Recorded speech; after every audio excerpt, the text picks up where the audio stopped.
Saudara-saudara yang saya hormati, ada satu dua ayat yang sangat menarik di dalam surat Yakobus.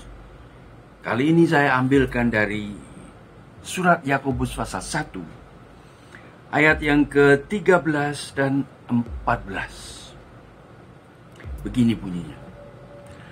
Apabila seorang dicobai, janganlah ia berkata, pencobaan ini datang dari Allah, menyalahkan Allah. Sebab Allah tidak dapat dicobai oleh yang jahat, dan ia sendiri tidak mencobai siapapun. Kalimat terakhir ini yang sering membingungkan kita, bahwa Allah tidak mencobai siapapun. Di dalam ayat-ayat yang lain kita baca bahwa Allah sepertinya memberikan pencobaan kepada kita. Lalu untuk memberikan salah satu jawabannya, dilihat dari arti kata pencobaan. Kata pencobaan itu kalau datangnya dari Tuhan, itu disebut ujian. Sama seperti kalau kita menghadapi ujian di sekolah. Sesuatu yang baik, sesuatu yang bisa menguji sampai di mana kemampuan kita di dalam menguasai sesuatu. Lalu kalau sesuatu yang pengalaman yang tidak baik, itu disebut dengan pencobaan, bukan ujian. Pencobaan yang ingin menjatuhkan kita, pencobaan yang ingin membuat kita gagal. Dan dengan istilah pencobaan, dengan pengertian pencobaan yang seperti itu, yang berarti negatif, maka kita dengan mudah mengatakan bahwa pencobaan itu datangnya dari iblis. Jadi ujian datangnya dari Allah, pencobaan datangnya dari iblis. Mungkin ada yang sudah cukup puas dengan jawaban seperti itu. Tetapi ada kemungkinan jawaban yang lain, di mana dalam kata ini disebut sebab Allah tidak dapat dicobai oleh yang jahat, dan ia sendiri tidak mencobai siapapun. Pengertiannya akan lebih lengkap kalau dikatakan bahwa Allah tidak dapat dicobai oleh yang jahat. Itu gampang dipahami. Dan ia sendiri tidak mencobai siapapun dengan yang jahat. Yang pengertiannya sama seperti pengertian yang kedua tadi, bahwa pencobaan itu ditujukan supaya kita akan jatuh, kita akan gagal, akan menyengsarakan kita. Allah tidak bermaksud, tidak mempunyai rencana untuk mencobai kita dengan tujuan seperti itu yang negatif. Jadi ini ada hubungannya dengan jawaban yang pertama tadi.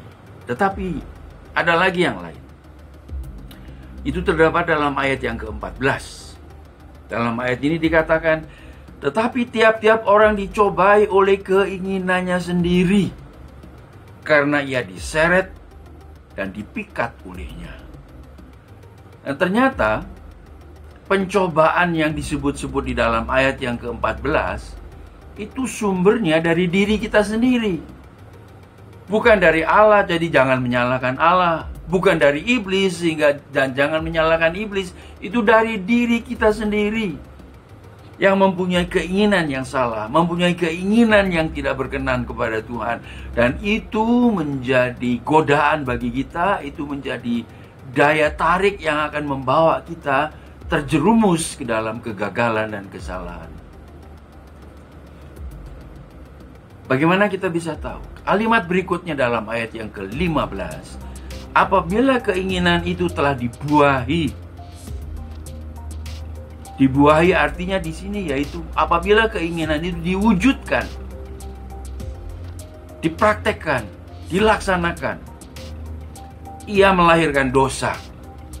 Dan apabila dosa itu sudah matang, ia melahirkan maut.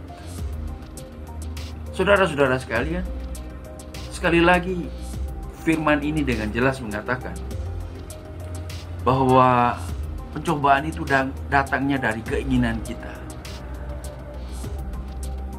Dengan demikian kita harus menjaga keinginan kita. Kalau keinginan-keinginan kita itu datangnya dari hawa nafsu kita, maka keinginan-keinginan yang negatif, keinginan-keinginan yang salah, keinginan-keinginan yang tidak berkenan kepada Tuhan, itulah yang akan timbul.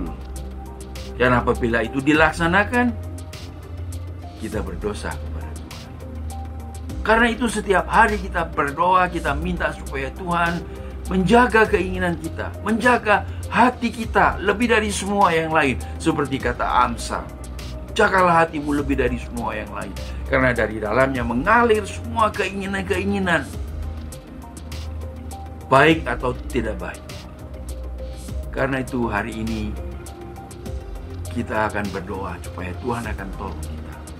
Jaga hati kita, supaya keinginan-keinginan yang keluar dari hati kita adalah keinginan-keinginan yang baik, keinginan-keinginan yang suci, keinginan-keinginan yang memuliakan Tuhan. Tuhan berkati.